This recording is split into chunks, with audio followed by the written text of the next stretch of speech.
Roseanne the Chainer, dead or alive, last spotted in the countryside between Oswell and the Dale. She had read it 100 times over and still her nerves were never calmed. The white-haired dwarf rolled up the bounty poster and stuffed it into her pack, the rustling of her chainmail making each movement sound similar to someone gently shaking a jar of coins. Heading north then, Tal? The gruff, scale-faced man before her leaned in, watching her eyes. Oh, fuck, yeah. Sorry. Just trying to plan. She replied, nodding to him assuredly to offset how flustered she got. Well, do keep your eyes out. There have been rumours of folk going missing on them roads, and, I'd hate to see you go. The tall reptilian man rested his elbows on the countertop, peering down at his patron. She frowned up at him, taking her helmet from the stool next to her and putting it on, the half-helm giving her the appearance of someone slightly more self-assured. Thanks for the unwavering faith. Knew I could always count on you to back me up. She grinned a challenge up at him. He let out a soft, single laugh before lifting himself back up, and patting her on the top of her oversized helmet, causing it to slide down in front of her eyes. Not a squire anymore, ah? You're ready. I'm sure of it. Just, Tal, you sure you don't want to take a lower stakes job? You're not splitting bounties no more. He kept smiling, but his eyes showed concern and a small amount of guilt. I've always been a one big score kind of lady. You know that. She fixed her helmet and winked at him. With a defeated sigh, he let her go with one last drink for the road. Jove watched his friend walk out the door for the last time, already burdened with a preemptive sense of loss. The bounty hunter, equal parts eager and arrogant, set forward with all she owned on her back. Weapons jangling against cooking pots, with a bedroll on top, just above her own head. Overloaded with everything she thought she needed, it pointed out her inexperience like a bright beam to the sky to anyone with a few years of adventuring under their belt. Once outside of the Dale, Talia's demeanour shifted. The dwarf's brows lowered and a scowl crept across her face. It would be some time before she even got close to where she needed to start looking, but it didn't matter. From this moment on, she was all business. Days passed of sleeping rough along the roadside and questioning passers-by, only to bear no fruit. Nothing but rumours and hearsay. However, there were just enough straws for her to grasp at to convince herself she was on the right track. On the 6th night, the white-haired dwarf stared into a dying fire, grumbling softly to herself as she finished her burnt rations. She didn't mind the charred bits of dried meat. It gave them a smoky flavour she enjoyed. Everything else was, conversely, terrible. She assured herself that she'd get better as time went on, taking the sink-or-swim approach to learning as she did with all things. This case being to cook or to starve. She took a moment to take stock of her supplies, having burned through a sizable chunk of what she'd brought with her. With any luck, she would pass by a merchant on his way to the capital. Cart overburdened with ripe fruit and fresh meat. With no luck, she'd very rapidly learn to hunt as well as cook. Either way, she was certain she'd be fine. Adjusting her position as the quiet set in, she glanced at her piled chainmail with a frown as nagging thoughts started clawing their way in from the darkness of the countryside around her. Her breath grew shallow as her eyes locked onto every scratch, every dent, every scar each ring bore as she compared herself to it. It and its former wielder took blow after blow of hate and fury, but held strong. It defended her from all harm. But what blows could she withstand? What hate and fury could she hold fast against? Who could she defend? Without the rank and file of the paladins, without its wielder, could she even stand? The voices grew louder, the doubt crawling up her very being, threatening to consume her mind as her scarred right hand gently glided over the wounds on her husband's shield. The marks of the two she couldn't save, only adding to the weight on her shoulders. Something no amount of physical strength could even budge. The war paint on her face smeared as a single bitter droplet of salt and water dragged its way down her cheek in a desperate plea for catharsis. Suddenly, she blinked. Once, and then twice more. Her left hand moved a final bite of jerky to her mouth. "You can't hide forever, Jarrus," she said plainly. "One day, you slimy bastard."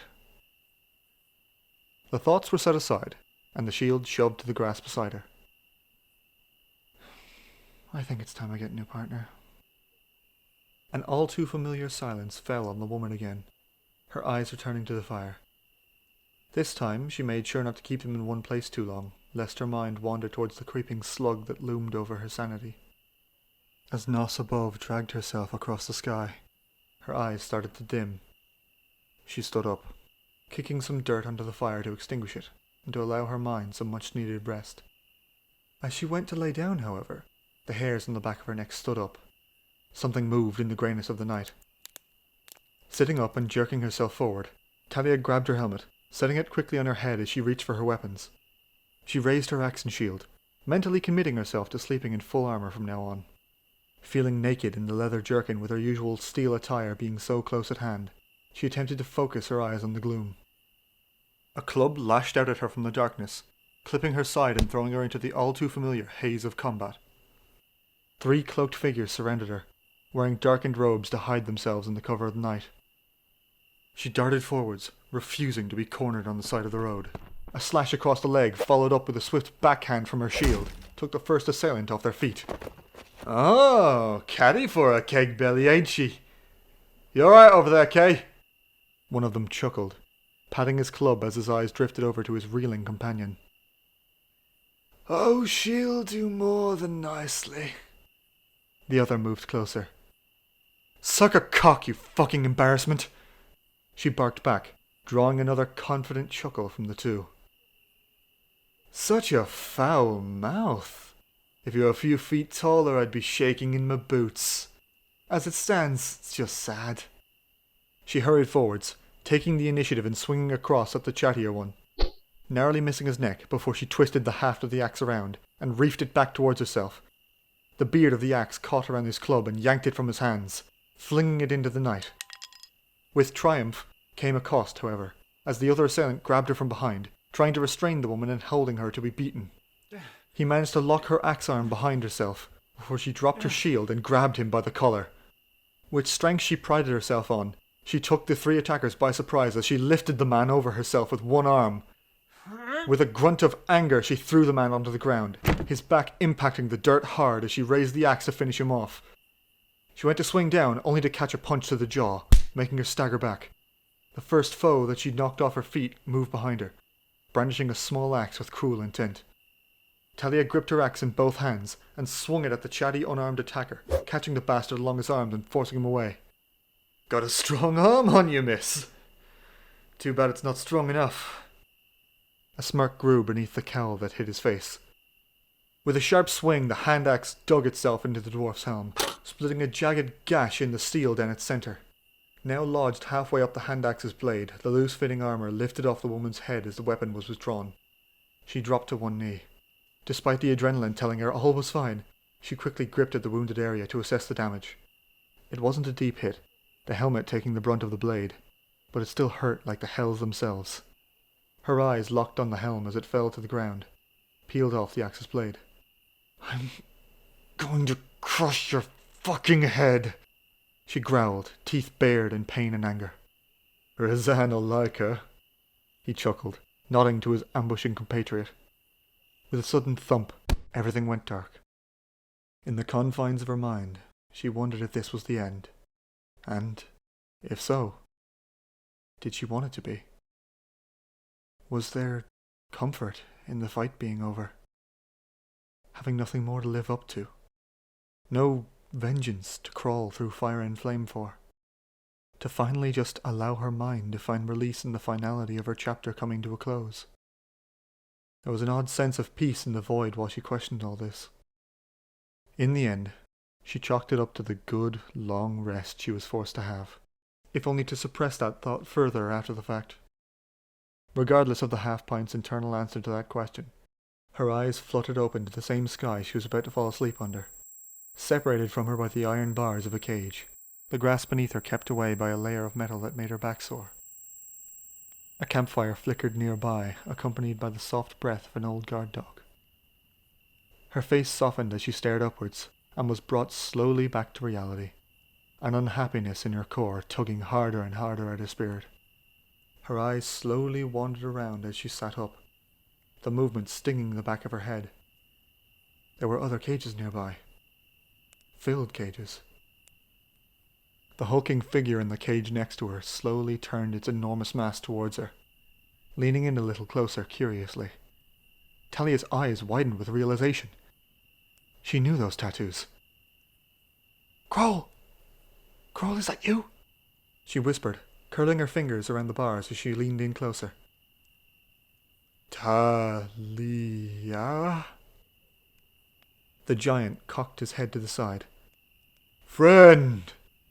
His hushed voice still boomed enough to make the poles of her cage quiver. "Shit, it's been a while, huh?" She cracked a slight smile towards him, the pain in her mind, both physical and emotional, quieting a small bit just for a little while. "Friend," she repeated his words, just liking the way it sounded. "Don't worry, Kroll. We're not going to let these shits keep us here. I promise." She allowed her newfound resolve to guide her. The giant pressed himself against the cage to reach out and pat her head. Wincing in pain as the tended wound was touched, she let out a soft hiss but didn't reject his affection. The cheap metal of the cages creaked against the giant's weight, his straining to reach the dwarf having tilted his cage somewhat. Talia widened her eyes as she tightened her own grip around the bars, gritting her teeth as she pulled hard against them. After a brief test of strength, Talia nodded to herself, certain she could bend the old bars right out. "Bend!" Kroll nodded in agreement, mimicking her grip on the bars and smiling. "You got it, big guy. We're busting out of these. Serves them right for cheaping out in the iron. On three, okay? We'll rush the big guy." "Oi! Wake up, fuckface! You're not tired, are you?" Came a voice from across the campfire. Both turned their gaze to see an orc clutching at his cage bars, spitting at one of the tired slavers. "Shut it, "And go to sleep, before I put you to sleep," came the slaver's response.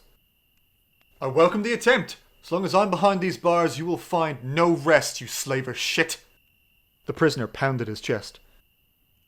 The slaver growled in annoyance as he picked up a nearby club and started moving towards the man's cage. Looks like there was no time like the present.